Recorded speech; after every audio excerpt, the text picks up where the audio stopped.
প্রথমে সবাইকে ধন্যবাদ জানাচ্ছি এই আয়োজক কমিটিকে। আসসালামু আলাইকুম, সবাইকে আন্তরিকভাবে কৃতজ্ঞতা জ্ঞাপন করছি আমাদের বৈষম্যবিরোধী ছাত্র আন্দোলনকে এখানে ইনভাইট করার জন্য। তো আপনারা জানেন এই মেলাটা আসলে মূলত তারুণ্যের মেলা। আপনারা দেখেছেন এই জুলাই বিপ্লবে তরুণরা কীভাবে এই অন্যায়ের বিরুদ্ধে বৈষম্যের বিরুদ্ধে বুক পেতে দিয়েছিল। তো আমি আয়োজক কমিটিকে এবং মিডিয়া কর্মী সহ যারা আছেন সবার কাছে কৃতজ্ঞতা জ্ঞাপন করছি আমাদেরকে এখানে রাখার জন্য।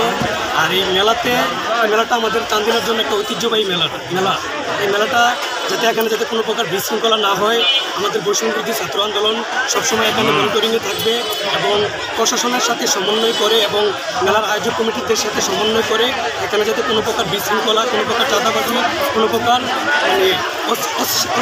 অসামাজিক কোনো কিছু না হয় সর্বদা আমরা মনিটরিং করব।